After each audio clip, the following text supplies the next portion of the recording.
সময় যত গড়াচ্ছে ইরানের ওই সরকার বিরোধী আন্দোলন বা প্রতিবাদ আন্দোলন একটা চরম পর্যায়ে পৌঁছতে চলেছে।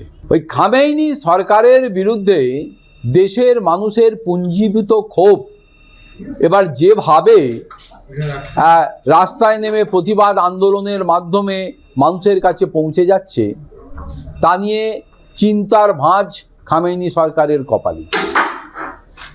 শুধু তাই নয়, এর ফলে যেটা হয়েছে এই খামেইনি সরকারের বিরুদ্ধে ক্ষোভকে এই বা দমন পীড়নের মাধ্যমে তাকে প্রশমিত করার যে চিন্তা ভাবনা ছিল বা রয়েছে তাতে ইতিমধ্যেই খবর উঠে এসছে প্রায় 2000 মানুষের মৃত্যু হয়েছে। আমেরিকার পক্ষ থেকে প্রেসিডেন্ট ডোনাল্ড ট্রাম্প বলেছেন যে যদি আন্দোলনকারীদের ফাঁসি দেওয়া হয়, তাদের মৃত্যু হয় এবং তাদেরকে এই দমন পীড়নের মধ্যে পড়তে হয়, তাহলে চরম মূল্য চোকাতে হবে ইরানকে। অর্থাৎ প্রচ্ছন্নভাবে বা পরোক্ষভাবে বা প্রত্যক্ষভাবেই বলা যায় আমেরিকা ওই সংশ্লিষ্ট দেশটি অর্থাৎ ইরানের বর্তমানে যারা খামেইনি সরকারের বিরুদ্ধে রাস্তায় নেমে প্রতিবাদ আন্দোলন চালাচ্ছেন বা সামিল হয়েছেন তাদের পাশে দাঁড়িয়েছে এবং তাদেরকে দমন পীড়ন যদি খামেইনি সরকার করতে থাকে তাহলে তার বিরুদ্ধে যে কোনো ধরনের অ্যাকশান নেবে ওই মার্কিন যুক্তরাষ্ট্র, এটা পরিষ্কার হয়ে গেছে। কোনো আন্দোলনকারীকে ফাঁসি দিলে কড়া পদক্ষেপ করতে পিছুপা হবে না। সংঘাত আবহে ইরানকে চরম হুঁশিয়ারি দিলেন মার্কিন প্রেসিডেন্ট ডোনাল্ড ট্রাম্প। অন্যদিকে ট্রাম্পকে তোপ দেখেছে কে নয়, খামেইনি।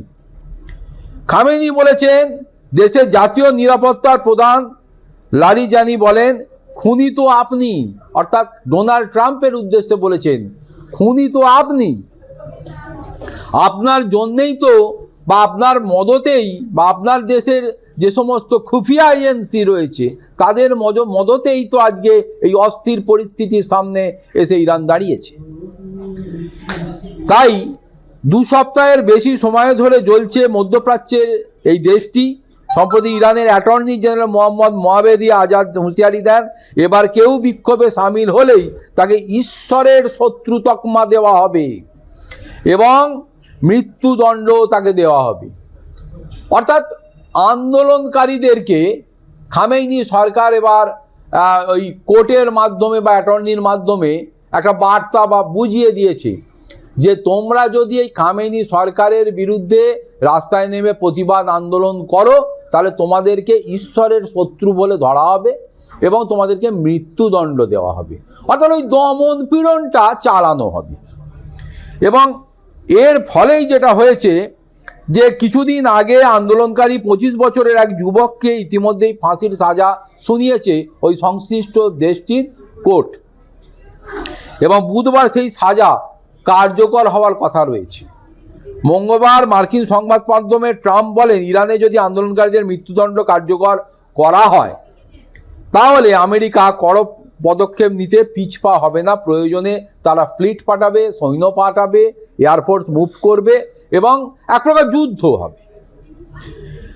এবং এর বিরুদ্ধে তেহরানও কিন্তু পাল্টা তোপ দেখেছে ওই মার্কিন যুক্তরাষ্ট্রের প্রেসিডেন্টের উদ্দেশ্যে।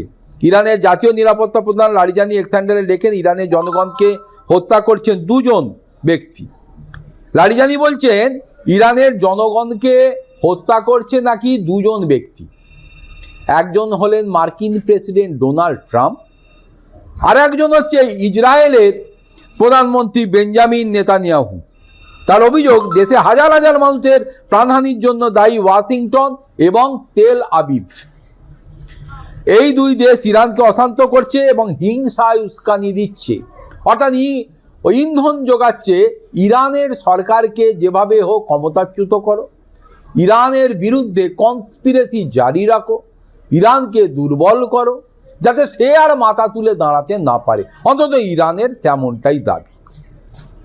প্রসঙ্গত গণবিক্ষোভে উত্তাল ইরানে এখনো পর্যন্ত যে 2000 বিদ্রোহীর মৃত্যু হয়েছে, জেলবন্দি এখনো 10,000-এরও বেশি মানুষ। ফলে মঙ্গলবার এমনটাই জানিয়েছে রয়টার্স। এদিকে গদি টালমাটাল দেখে আরও বেশি করে মরিয়া হয়ে উঠেছে supreme leader Ayatollah Ali Khamenei. আরও বেশি করে দমন পীড়নের পথেই কিন্তু হাঁটা শুরু করেছে ওই খামেনি। ফলে সর্বোচ্চ ধর্মীয় নেতা আয়াতুল্লাহ খামেনির বিরুদ্ধে সর্বাত্মক বিদ্রোহ শুরু হয়েছে। অভিযোগ, বিক্ষোভ রুখতে হিংসাত্মক দমনপীড়ন চালাচ্ছে নিরাপত্তা বাহিনী। যদিও এই সমস্ত কিছুতে উপেক্ষা করে ওই মোল্লা বিরোধী বলে তকমা দেওয়া ইরানের বর্তমানে প্রতিবাদে সামিল হওয়া মানুষজন যেভাবে যে কায়দায় রাস্তায় নেমে ওই খামেইনির সরকারের বিরুদ্ধে প্রতিবাদে সামিল হয়েছে, তা কিন্তু যে অতি দ্রুত তার সমস্যার সমাধান হবে না এবং ইরানকে এটার জন্যে ফল ভুগতে হবে, এটা পরিষ্কার।